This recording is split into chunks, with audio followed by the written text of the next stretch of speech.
Hey everybody, it's Alec here. We're back at it again with another episode of the Smash Brands podcast. And today I am joined by Oh, my name? Beth Weinstein. Or Weinstein, Beth it really doesn't Weinstein. matter. Yeah. Which one do you go by, Weinstein or Weinstein? It's like super interchangeable, but I say Stein and most other people say Steen. So I frankly don't care. Sounds good. There's plenty of other more important things to Exactly. give our attention to, such as my favorite question I love to start with is how do you spend your time on planet Earth, Beth? That's a good question. Well, I work more than maybe most entrepreneurs, but I love working. I'm a Capricorn rising. But I actually only work 4 days a week, so maybe it's not that much. Many years ago, I used to work a lot more. I've scaled it down to run things a lot more efficiently so that I really do only work 4 days a week, but I work hard during those 4 days. I am a beekeeper. I have a garden. I live on 3.5 acres of land. So I'm in a relationship with the land I live on. And then I'm highly Nice. connected to the community I'm in. I live in the Hudson Valley, New York, and I am currently helping produce a music festival. It's a nonprofit for now. As of now, it's still nonprofit, but it's called the Woodstock Festival of Awakening, and it's we're helping bring some medicine music and hopefully indigenous speakers in, and we'll see. It's in a few months in August, so we'll see how it pans out. But yeah, and I'm kind of very involved in my community. I run a group, a WhatsApp group for events and kind of conscious community here. And yeah, I like to exercise and hike and be outdoors as much as possible and travel, essentially. Yeah. And then, of course, spend time with good people. Amazing. That was like a very like complete answer. I've asked quite a few people that the last couple weeks, and you kind of gave a good overview of a lot of other things that you're involved in and this and that. And I think that's awesome. And I think that's extremely important, like you said, you work and that takes up a decent amount of time, but you also are involved in a lot of other things outside of that. And I was having the conversation with a gentleman, I forget when it was, but I was like, you know what the blue zones are, right? Have you heard of that? And one of the most important things, being in a blue zone is the community, having friends, staying active, all of that. So it seems like you're you're staying active and you're doing your thing, and it's like it's it's great. Yep. Yeah, I like to be active. I like to be outside. It's funny because I love my work. I love working. I've always liked doing. Hmm. I've always been very driven, but yeah, like I consider my garden and my bees and my community part of my work. There's no real separation of like what's my soul's purpose here is like connecting with others Right. and yeah, and it's more than just being out there making money. It's more than a job. It's like, how do you want to live your full life? But Totally. yeah. So when did you become a business owner? Well, this is my third business. I guess technically, God, what year was that? 2011 or 12? God, that's so weird. I think it was 2011. So I was working at a Hmm. corporate job. Hmm. And I had always wanted to be an entrepreneur, and I had been working in the fashion industry. And I had been sitting on an idea for many years to start up a running clothing brand. I used to be a really big runner, marathons and ultra marathons. Hmm. And a friend who was also a mentor to me introduced me to someone who was a doctor who wanted to create a medical scrubs business, but she wanted to do it different. So we started that up and ended up kind of scrapping it before it launched, which was a very good thing. But that got me started on entrepreneurship. And then I did eventually launch my running clothing brand about a year and a half later after that, maybe, yeah, a year and 3 quarters later. And I ran that for about four or 5 years while this Hmm. coaching I just kind of fell into because people kept asking me for help starting their business. I had moved from corporate to early stage tech startups at the same time. So I was helping these kind of smaller tech startups grow and scale, and then running my own business. And then I didn't even Hmm. know there was such a thing as a business coach, and I kind of just fell into it. So yeah, I guess it's been whatever that is. Oh my God, what year are we in? That's been like 14 years now. Yeah. Something like that. Yeah. But I have to say, when I was a little kid and little kids play these imaginary games, or at least they used to. I don't know if they still do. My best friend and I used to play a game where we owned businesses. And of course, I owned like a candy shop. But that was Hmm. my imaginary game, was being an entrepreneur. And we used to pretend that we were traveling all over the world and selling candy in a candy store. So I feel like it's a Yeah, nature, it's inherently natural in me. for sure. Yeah, thanks for the background story. So I'm curious, like, how do you feel like your purpose has changed like 10 years ago versus now? Let's see, 10 years ago, God, 2015. Wow. Or even hold Um, on, 5 years ago. 5 years ago. More recent. I know, I'm like, that's been a while. 5 years ago, let's see, 2020.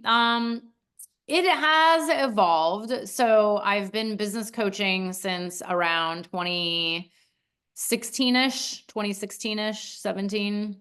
Um, And what I did was I deepened into more of who I truly am. So I was a Hmm. business coach, and then I kind of started owning like the spiritual aspect of my life, and then deepened into the truth was that I was working with a lot of plant medicines and psychedelics, and I had started to work with clients who were also on this path.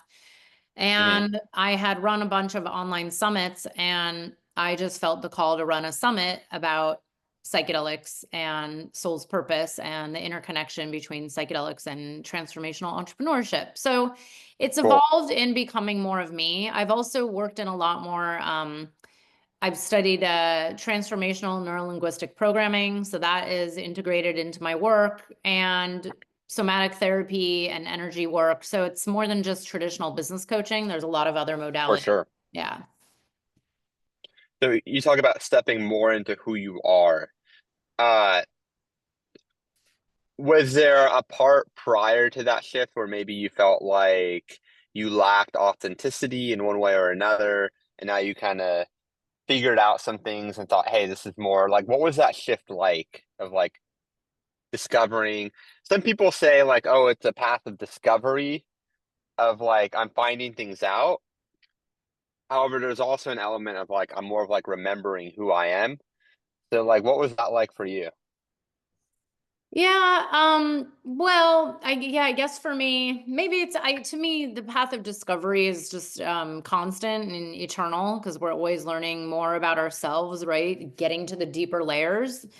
Maybe Yeah, there's somewhere to get to, I don't know.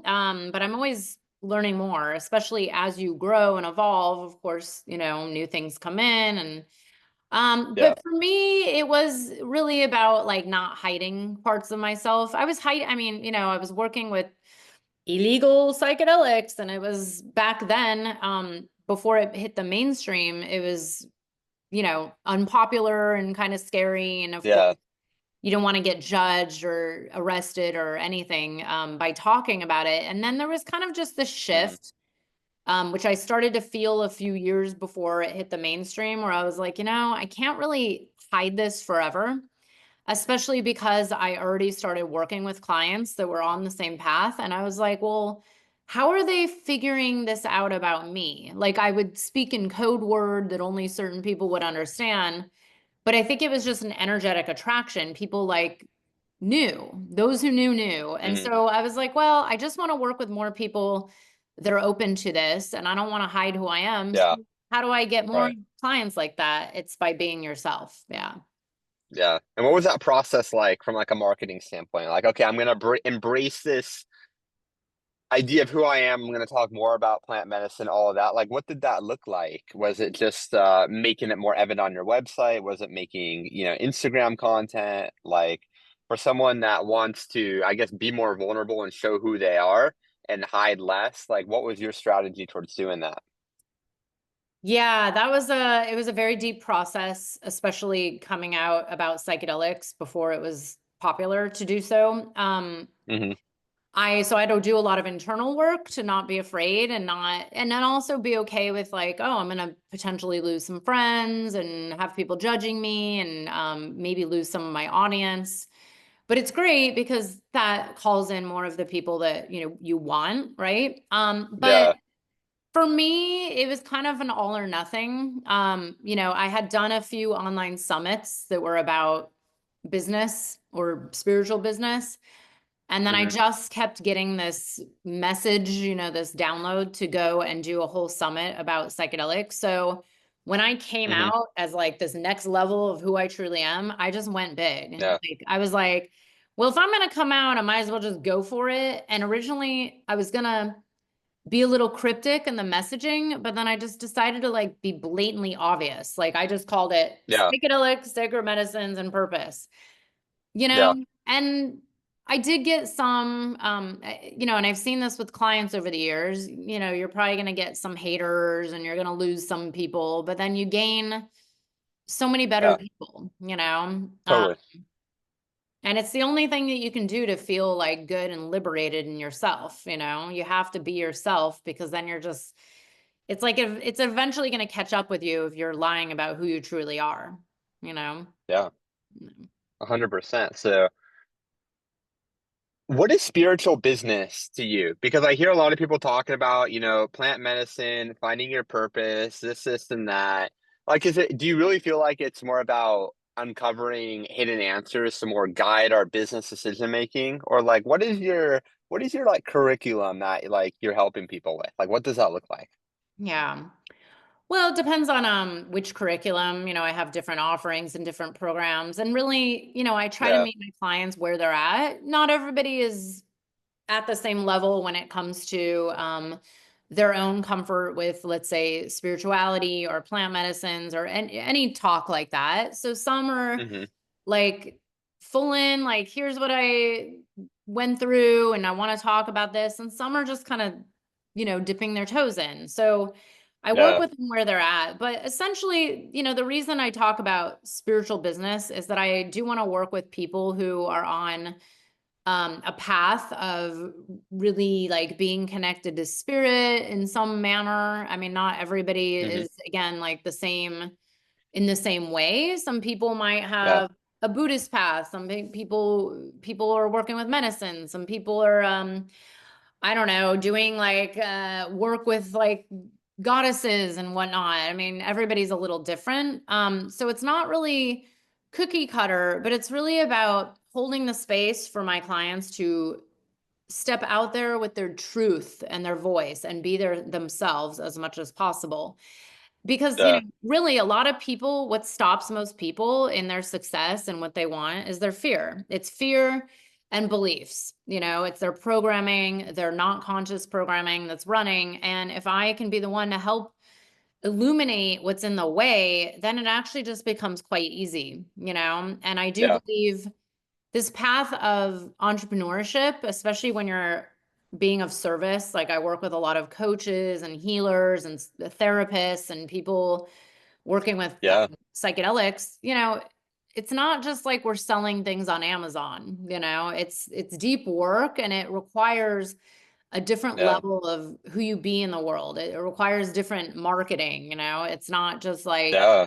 oh, I'm going to run some ads and see who I get. It's like, well, what do you really want? Who do you want to attract? And what is it that, how do you want to design your business? So, yeah. Yeah. Yeah, absolutely. Because I feel like when you're selling, like a high ticket service, whether it's coaching or consulting, like if I'm just selling widgets, I don't care who buys this. But when I'm selling something that's much more intimate, I really want to make sure I'm working with the right people because I'm actually really working close to them. I'm not just delivering a product, right? So yeah, you got to be much more. And it's also like I've just felt that when you are more of who you are, people trust you more. And, in online marketing, we're going through like a trust recession, where there's a severe lack of trust. And how are you going to trust people? Well, how do you make buy? I make buying decisions. Like if I'm hiring somebody to help me with something based on do I resonate with this person? Do I am, just like, do I feel like they're one of me? And I feel like that's a big part of the is marketing yourself, right? Is you're not going to be somebody for everybody. That's never the point, but you're going to be that ideal person for a small number of people, and that small number of people is enough to have, the business and life of your dreams. What do you think about that? Sorry, what was that last part you said? What do I think of what? Sorry. Like you're not going to be somebody for everybody. That's never really the goal, but you are going to be that person when you embrace who you are for a small number of Yeah. people. And that small number of people is still enough to grow a great business. Yes. I say this to my clients a lot is you can be the big fish in the small sea, or you could just be a small fish in a gigantic sea. And, that's a Yeah. lot of people try to take that strategy. Of course, there's a misconception thinking like, well, if I just market this to everybody, I have more of a chance of getting clients. And it's actually the opposite. It's like when you really narrow, and I don't use the word niche because I don't love it, but and Hmm. no one else I work with seems to like it. But it's not about narrowing into a niche. It's about being true to who you are and what you want to be doing. So when you Hmm. really get a sense of here's what I want to be doing, then, and it happens to be narrowing in on like a particular offering or a particular kind of person who wants it, and your messaging is very clear and your positioning is clear, then it does attract in the right people. And as I constantly say to my clients, I mean, you only need a handful of people for a six-figure business. It's not, you don't need Hmm. to be a gigantic influencer. You don't need a huge audience. It's actually a lot easier than people think. I think there's a lot of illusion out there on the internet where people see like I have a few friends that are influencers that have huge audiences, and guess what? I make way more money than they do, and my audience isn't like that big. And Yeah. why is that? It's because of the way I've structured my business and who I'm, honing in on. But if you're just marketing something to like every woman on the planet, that's four billion people you're trying to market to versus a small group of your hundred biggest fans, as they say. And the reality is, Hmm. you always have to start with what lights you up the most. It can't be Hmm. like, oh, what I think is going to sell, or what's the easiest, or what are, like, I've had people say like, well, I want to be a corporate or like an executive coach because corporate executives will pay more. I'm like, it's not about that. It's about like, first of all, do you even have that experience, and do you know what you're talking about? And second, Yeah. do you like it? Like, do you want to be doing that? Because there's money everywhere in every Yeah. niche and every industry. I mean, we can name 1,000 examples of like the weirdest little niches where people are making millions. Yeah. Yeah. Yeah, absolutely. Because everybody has various problems. People are full of problems, and people, and when these problems are big enough, whether you're working with executives or you're working with entrepreneurs, whether you're working with them on their health or their finances or whatever, these are so big problems that people will pay a lot of money to solve. Yeah. Yep. Totally. So, what do you feel like is like the most when you're working with clients, like let's say you sign a new client, like what are they most commonly overlooking? Like this is what we need to work on first. Yeah, I mean, it really depends on where people are at. Like, I get clients that are completely, totally new to their business and they've never done anything. And then I have some clients who've been in business for many years and they're like not making enough money and don't know how to get Hmm. clients. Very often what I find is it's just initial clarity. Like, people who've even been in business for 5 years, when Hmm. I ask like, well, how do you help people? And they don't know how to answer that clearly, effectively. Just even a Yeah. simple sentence, or what do you offer? And then they're like, well, I have this and this and this. It's like, just be clear, especially these days, as the world with social media and content just gets like crazier and crazier. Now with AI, there's just so much content out there. And Yeah. I think there's a lot of misconception that people think like, well, if I just spew a bunch of content, it'll land. But it's actually, again, it's like the opposite, like the path of least resistance, like clear offer, clear messaging, who's it for, who's it not for. And really, you have to start with clarity within yourself. And that's where I think most people come to me and they're sometimes I work with people for 6 to 9 months and they're still not even clear. They're in the process. And the thing is, Hmm. your business is going to shift. So there's no clarity to get to, but you have to start somewhere. Meaning there's always Yeah. going to be something evolving and growing and changing. But everybody has to start with one thing. Nike started with one running shoe. Yeah. Yeah. Absolutely. And I think less is more too. It's like you don't need a bunch of different offers too. You don't need to be selling a bunch of different things. Just one core offer for one core market. I know you don't like the word niche, but people that have some specific problem, and go from there. So I like to say that the personal brand, building a personal brand is a combination of your values, value, and your uniqueness. And I think uniqueness can come from a couple of different things. The first thing I want to ask you is like compared to all the other spiritual business coaches, what is the part about your story, not your value as a coach, but your story that makes you stand out? Yeah, I mean, the one thing I would say that I see out there is, hey, I'm a business coach who's actually run 3 businesses. So there's that. Yeah. Because Yeah. I mean, not to discount that someone can't be a business coach if they've never had a business, but we Yeah. do see it out there where maybe they worked with a coach and they learned a methodology and now they're like, wow, I'm going to be a business coach because I learned a methodology 2 years ago. There's nothing wrong with that, but I always call it like, look, like who has embodied experience, embodied wisdom? I mean, I've failed. I've done things out of order. I've done things wrong. I've spent more money than I needed to. And the one thing I Uh-huh. love is that with my second business, there were so many mistakes that I made. By the time I launched Hmm. this one, I'm like, wow, I'm going to stop people from wasting time and money because I did, and the Yeah. irony is when you work with me or any good business coach, you actually save money and save time.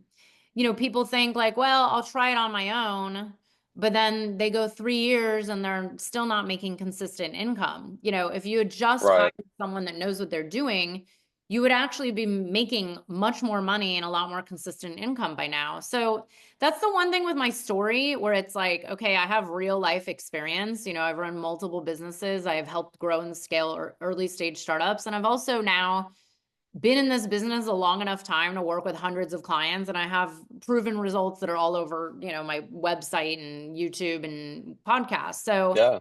the reality is I always say like entrepreneurship's not for everyone. Those Hmm. that are called, it's like the least you can do is give it a try, but if you want it and you don't know how to do it, like this is because I remember being at this point where I had started coaching and I had had some clients, and I'm like, there was just a point where I'm like, I either make this a real like next level business or I go do something else. And it was a decision where Hmm. it's like all or nothing. And then it was like dedication. Like I was committed. I had a business coach for, I don't, even now, like I don't have what you would call a traditional business coach. I have someone else who does like a combination of like leadership and consulting, but I have a team Hmm. of people. Like I constantly am hiring people to help with certain things that I just don't know. So I had a Yeah. business coach for my first like 5 years straight. And I personally don't know how anybody grows and gets like a real business out there if they don't really know what Yeah. they're doing. Most people are not born knowing how to do digital marketing. And, unfortunately, this world we're in today, people just think like, oh, I'll post on Instagram. And then now what? Like they change the algorithms and they change how it's done. And now look at Facebook. I knew so many people that only depended on Facebook for their business. And now Facebook is completely different than it was even like 6 months ago. And I'm like, well, Yeah. good luck with that because now it's a total shit show, and that's why there's no one formula. It's like you have to learn the entire ecosystem of running this kind of a business, like a coaching, healing, therapy type business. So there's a lot to learn, especially as the world changes. Like I would never put all my eggs into one basket, and that's what I've seen a lot of people. Unfortunately, I've seen people fail, like they're like, oh, I just did Instagram. And they're like, why am I making no money? You know? Yeah. we'll see what happens over the next few years too. I mean, who knows? Well, what's in your baskets? Oh my God. My basket, like everything, you know what? I do everything except TikTok. Mm, And TikTok, it's interesting because I've kind of played with it and I'm like, I don't see anything wrong with it. I personally don't like it that much, so that's why I don't do it. And I also, I don't know if my audience doesn't tend to be that person that's like scrolling on TikTok. The other thing is hmm my experience through working with clients who built a lot on TikTok.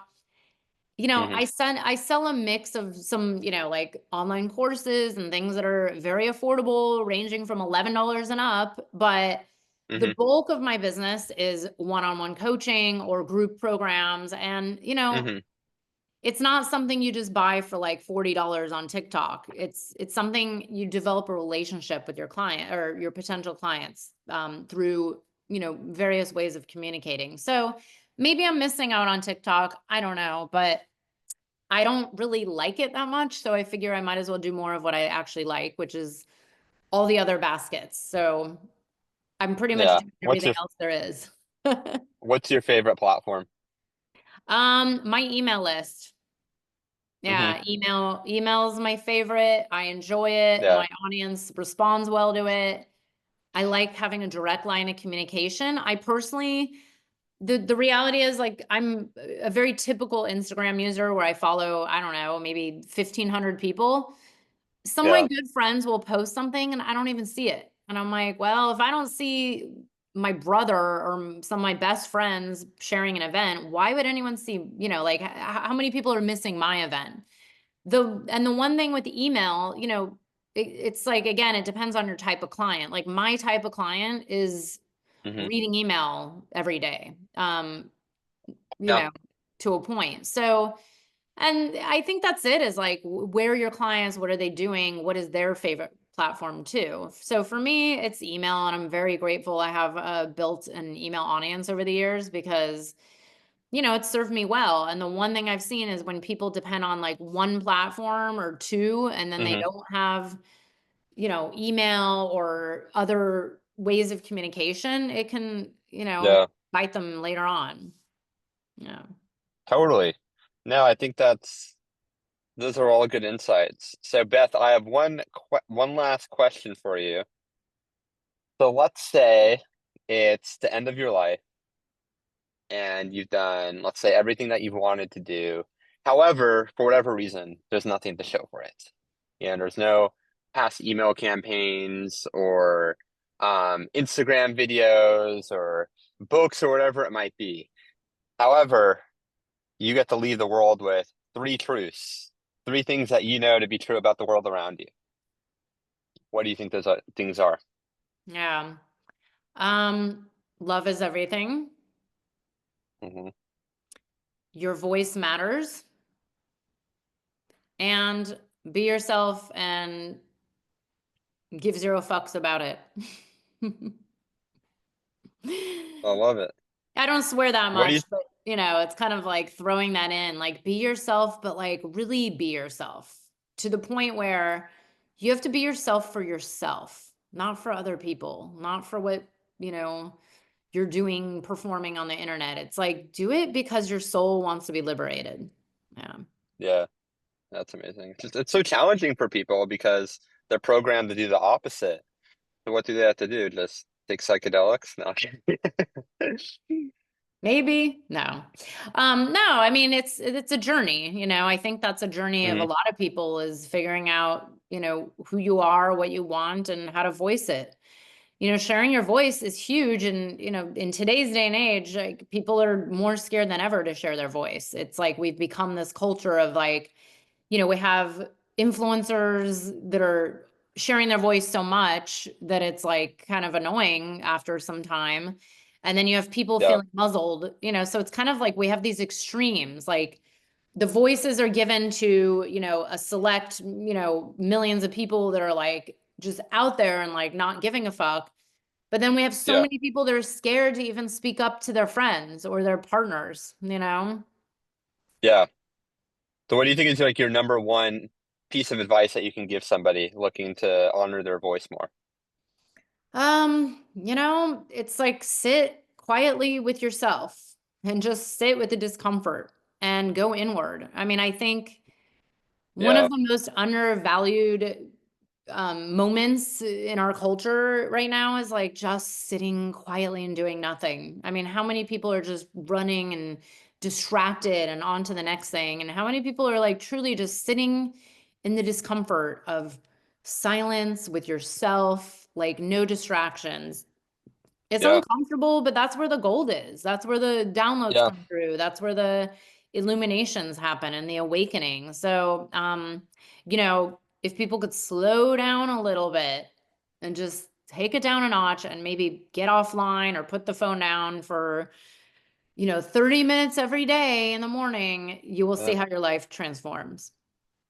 No, I love it. That's some great advice. So Beth, where can the people find you? I am found at bethaweinstein.com. I have a podcast called Medicine for These Times. I'm on all the platforms under my name. You can also find me on YouTube, Medicine for These Times. And yeah, I have some free gifts on my website, free downloads, some very inexpensive courses, and you can reach out to me with any questions. I'm an open book. Cool. Well, I appreciate it, Beth. Thanks so much. Thank you. Thanks for having me.